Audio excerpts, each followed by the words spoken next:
Hi guys, this is Christine, your relationship and mindset master doctor and your leverage for change. So today I'm going to come to you speaking about some behaviors that may repel potential partners. And especially this is going to be like during the beginning of your, when you just start dating and when you're just basically getting to know that person. Some of these behaviors can really kind of just that person and just push them away. So I'm also going to be mentioning, for example, there are the particular attachment style that may be the individual who would kind of participate in this specific type of behavior.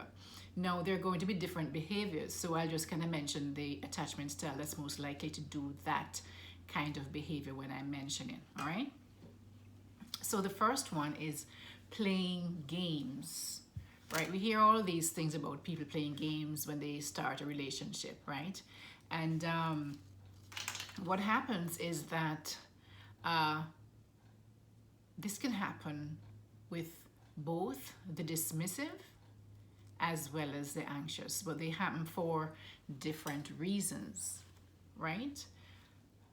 But this is when someone will wait to return text or calls or emails, but usually it's texting or even a voicemail, and they basically might return your call like in the next day or by the evening. Say you do that in the morning, then they might not do anything until late in the night or early next morning, or even 2 days, or even sometimes a week. Depends on the individual, of course, right? So this kind of playing game, usually the other person is going to get really turned off, especially when they see that it is a pattern that you're doing, and then their guard goes up because they realize that this is what this person does all the time. It's like they're playing games.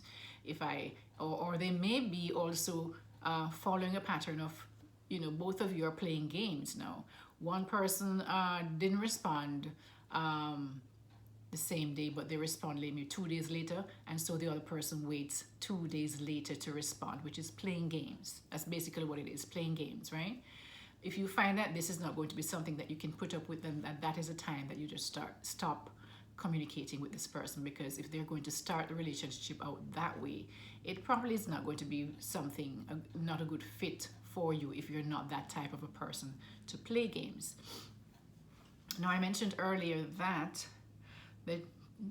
actually both attachment styles, the two extremes, which is the dismissive and the anxious, will probably do this.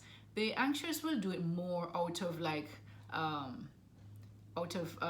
trying to play hard to get, meaning that they feel that if they do that, the person will pursue them more, especially a female. And the dismissive individual might do it more out of control, establishing some kind of a control over the partner that they're going to be dating, and some kind of a expectation about what their potential partner should expect from them, right? So they're going to be, they can both attachment styles can do it, but they're going to have different reasons for doing that, right? So playing games is the first thing that can really repel potential partners. The next thing is being insecure, which is going to be more speaking to the anxious preoccupied, right? Because even though the dismissive and the fearful are both insecure, their way of kind of showing their insecurity is going to be different than the anxious preoccupied. The anxious preoccupied individual will come off as needy, wanting to be like, just demanding too much too soon. That's basically what it is. So it's basically as if they're, say by the second date, they may be demanding that they know where you are, what you do, who you're with, that kind of a thing, your plans, all of that sort of stuff, right? So this just gives off this aura of insecurity. The next thing, guys, that can also be a turn off is non-interest, meaning that if you accepted the date with this person, then the first date you can definitely tell, if you're interested or if it's something you want to be moving forward with. But if you're out in a couple 3-6 months down the road, and one person is still behaving as if they're not really interested in the relationship, then that can turn the other partner off. Okay, so because most people, they're not going to be continuing to really want to be in that relationship if especially the dismissive avoidant and the fearful avoidant. If you show non-interest as an anxious preoccupied, which is really not normal actually, because the anxious preoccupied is going to be like doing over and above and showing their interest and doing all kind of stuff to show their interest, right? But say, for example, a fearful avoidant might not show their interest or might want to kind of keep the other person guessing. Then that's a turn off, because the other person is not sure if this person is interested and whether continuing to pursue them is going to be, to lead to anything. So they may just give up on that, and that's some way that you can repel a potential partner. Another way is really being inauthentic, in faking just who you are. And I must say that this is something that it's not that most people going out on their first dates are faking it, but we all have the tendency on our first dates to really put our best foot forward, right? So we're behaving really nicely, at least most people. They're trying to impress the other person, so they're kind of putting their best foot forward. So at that point, I wouldn't consider it more like it as long as you're not trying to be somebody that you're not. That's different. It could be bout of nerves. It could be just, trying to really show the person, the best parts of you. You're really just showing them the best parts of you, right? But faking really means that you are really just now like, you're just basically just going overboard with doing things, behaving, maybe matching the other person's interest, being, if they're interested in this, then you're interested too. So that person never really gets to know you. And if this person does that, like people please, because that's basically what it is. You're faking it, and you're by, being something that you're not. And the one way you can do that is by people pleasing, by kind of basically losing yourself in this other person's identity. And what happens is that after a while, you don't even know who you are, right? Because every person you go with, this is now the anxious preoccupied, you morph into their identity. Because so you never get time to really get to know you as an individual. Okay, so that's basically faking it, so you people please by trying to be who you are not. All right, that's a way to really repel a potential partner as well. Another way is to be telling on your first or second or third date, but usually sometimes a lot of people even do it on the first date, is by telling their entire love story. Life story, telling their whole entire life story and their love stories too, because they may tell you of past relationships and tell you everything about them, how they were hurt, how this person did that to them, how they did this, all of that kind of stuff. By opening up too early, too soon in your first, second, third date, it's not good. It will repel people. Because then what else do they have to get to? Why did they have to come to continue dating you to get to know you? They already know everything about you on the first date. You understand what I'm saying?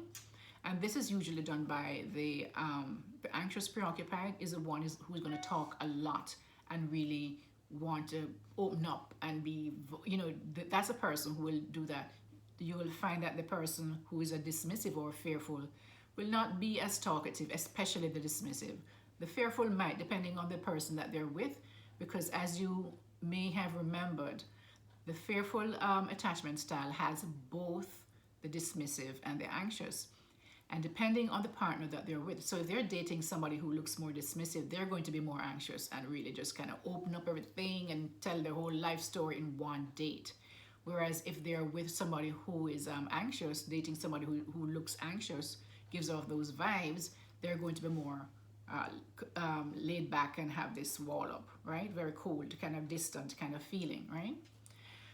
The next thing you can do, guys, is someone can feel feeling a sense of entitlement. They feel like they are more important than everybody else in the world, and they should be treated as such. And so this person might be unappreciative of certain things. They may not say thank you for dinner.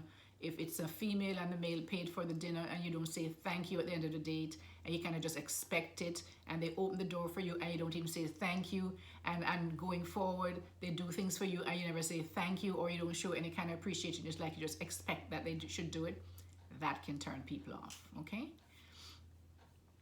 The next thing is being always available, guys, because especially for men like to be the ones who does the chasing. They may accept you if you throw yourself at them. They will accept you if you throw yourself at them on the first date, depending on the man, right? If they're players and just want to really, that's all they wanted in the first place was sex or that kind of thing, a one night stand or whatever it might be, they don't mind you throwing yourself at them at the first date. But somebody who's looking at you for maybe a potential partner and maybe a potential life partner down the road is not going to want you to be always available. They're going to want to have to kind of work to get you. So when they get you, they feel that they have won a prize and that you just didn't give up yourself so quickly. You understand what I'm saying? You give up everything so quickly. So there was no effort put in. There was no effort that was necessary on their part. This goes especially for men. All right. And the attachment style that will most likely do this and be always available is the anxious, preoccupied attachment style, right? They will be the ones who will make themselves available and people please and be and abandon themselves to fill whatever gap this person to put themselves in this other person and just kind of immerse themselves into the other person's lives, especially as the relationship gets more. But even then, at the beginning, they will show this feeling. They will give this their partner this feeling that they're always available, because if they call in the last minute, they're always ready to go for a date. If they call, if they suggest something, and you were already booked up maybe with a friend, or you were doing something, you had other plans, you will cancel those plans and go on a date. So being always available, guys, can be a turn off, because it comes when something comes too easily. It's not really respected, one, and it's not valued. Okay. The next thing, guys, is putting your partner on a pedestal, and this is going to be the anxious, preoccupied again, who is going to do this to, and usually it's to a dismissive partner or a fearful avoidant, depending on what side the fearful avoidant is acting from. If they're acting more from a dismissive side, then they may also be the ones that is going to get put on a pedestal, right? And the anxious, preoccupied is the one who's going to put them on a pedestal. Because as I mentioned earlier, this is one of the things that the anxious individuals do, is abandon themselves and put their whole life and everything that they have into somebody else, especially in romantic relationships. They do it also in family relationship, guys. But it's more.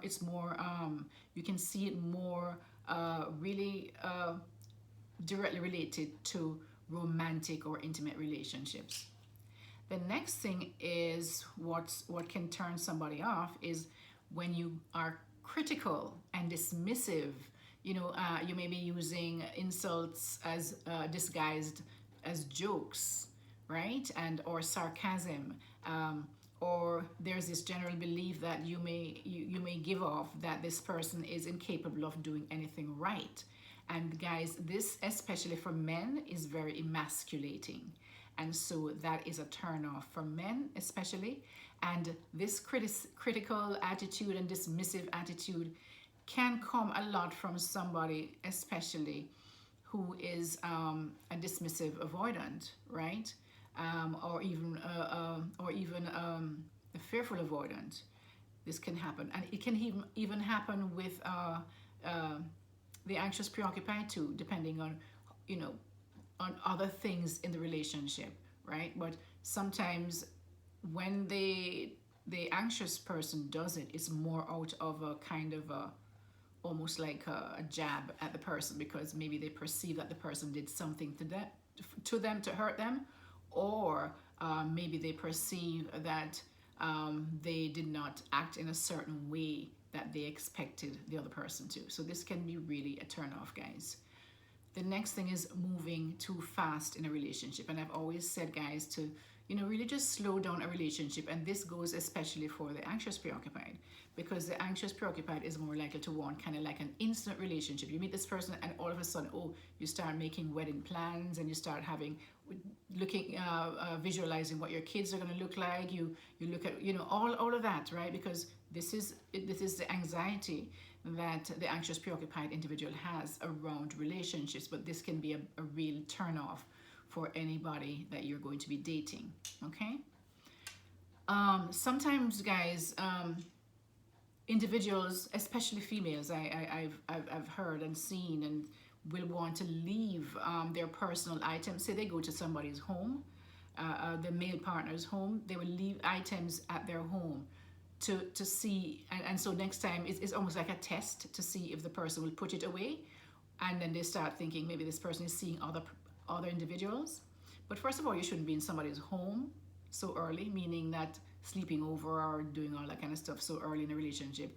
And this is usually what causes them now, because they now start to think that they know this person is now in a relationship with them, even though it might be a first date, which I always say never do that, but people do it. So I'm just letting you know that there are people who will do that and put out their toothbrush or put out their underwear or all kind of crazy stuff, right? We all know that.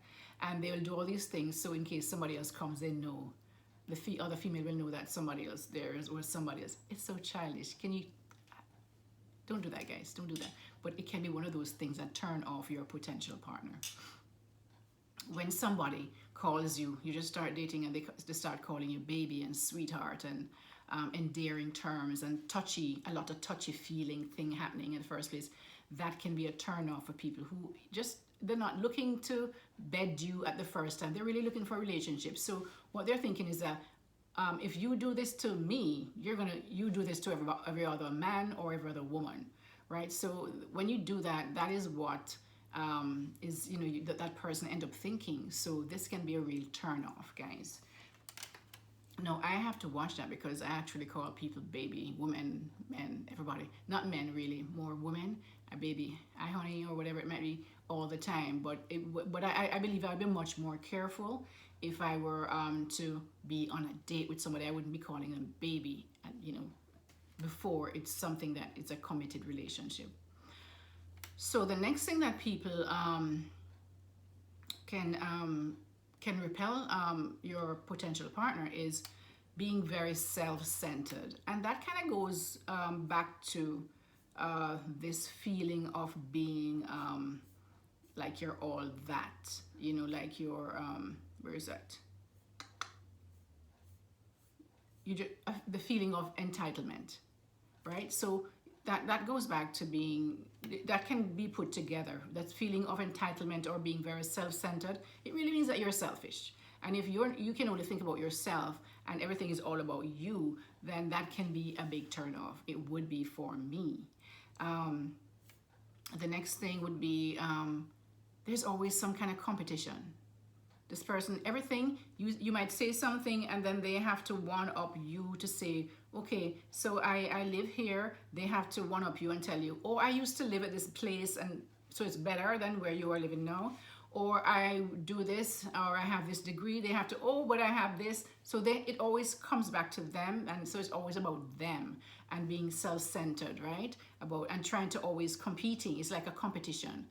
You're sharing your life and what you are so that they can get to know you, but they're always kind of like trying to one up you, right? The other thing that can repel potential partners is being self-centered. No, self-centered, lack of self-control, right? And this is usually going to be with the anxious person, because even though, the other style, dismissive avoidance, they're very good at maintaining control. So good that they will just totally block you out or leave or walk away, right? But whereas the anxious preoccupied will be the person who will just something comes to their mind and their thought and just reaction, right? And so that kind of thing, if somebody if somebody is constantly doing that and not able to control themselves, then that can be a big turn off, because you're looking for this person to be a potential partner. You don't want to be dealing with all that, so that can be a big repellent. All right, the next thing is inconsistency. You say one thing and you do another thing, so your actions and your behavior is not aligned. That can be a big problem, because then it creates a lack of trust, and that can be a big repellent for individuals. When there's a problem, which this is going to be for the dismissive avoidant, instead of sitting down and having a conversation to resolve the problem, the person will just walk away or leave or just get angry and start shouting. They cannot sit down and resolve conflicts. So this is something that can be repellent, right? And this is going to be more for the dismissive avoidant, who will probably would be more likely to do this, behave in this way. The next thing, guys, is everything is everyone else's fault. They will never accept the blame or that they're wrong and apologize for it, because they are never wrong. That can be a deterrent, okay? Always negative and seeing the worst in everything. You might be happy about something and they just bring down your whole mood by putting a negative spin on it. That can be repellent. That would be definitely repellent for me. I mean, a lot of those things before, but that for sure would definitely be repellent. Then other thing would be too touchy-feely. Touchy-feely, like you just meet the person, you're just touching them and doing all kind of stuff, and on the first date and touching and yeah, all that can be repellent. Maybe for some people it might not be, but for me or for others it can be repellent. Always complaining and rude to people, like to people who they perceive that might be below them, beneath them in some way.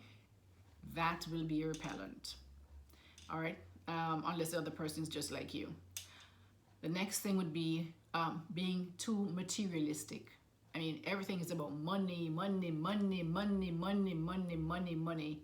and there's no work-life balance. You just don't take time to enjoy life. You're just working and working because you have to make money, and you have to have the best car and the best this and the best that and the best all of that. That can be a turn-off, right? The next thing that can be a turn-off is being braggadocious, is what they call it. I don't know if that's a real word, but I've heard it before. And it's really constantly bragging on yourself about what you have, what you did, where you went, how you, all of that. That can be a repellent. Another thing could be someone who just constantly speak badly about their past relationships, especially if you're getting to know someone, guys. This can be a turn off. But people can also, other people who have bad intentions will also use that as a kind of information as to what you will tolerate. But for the right person, it will be a turn off, because I would be thinking, okay, so this is how you talk about all your bad past relationships. If this doesn't work out between you and me, guess that I'll be the next one on your list. That's so that's a repellent. Someone, if you're out with them anywhere, especially on the first couple dates but anywhere, constantly checking their phones. They're having a conversation with you and they're not really there because they're constantly checking their phones or whatever technology stuff they have, right? That would be a turn-off. Indecisiveness, the inability to make decisions and stick to it. You say, okay, I made a decision next time as to where I wanted to go. Why don't you choose? Oh, anywhere you want to go. That can be a turn-off, because if you can't even make a decision about, and this will be carrying out into different arenas of your life, then that would be very thing, and everything is always left up to you to make that decision. The person cannot make a decision.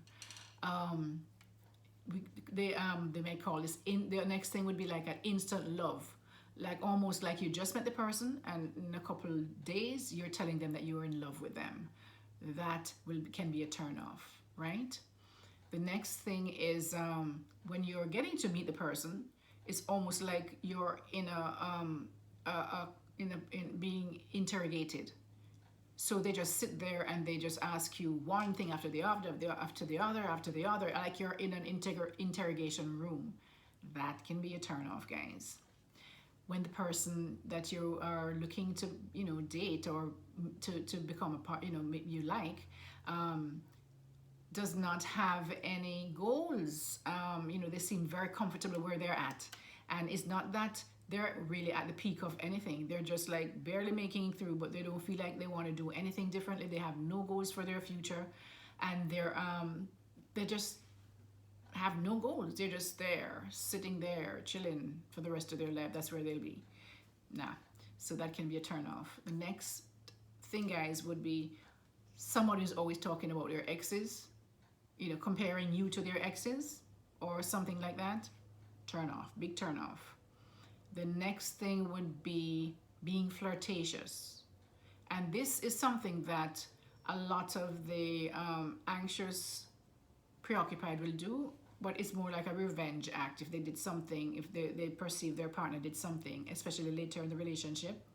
Or even, sometimes in the beginning, they want to see themselves as a prize, so they're flirting with everybody else, right? That can be a turn off. Because if you're doing this in front of me, what are you doing behind my back? Somebody who is disrespectful can be a turn off. It would be one for me. Controlling behavior would definitely be a turn off.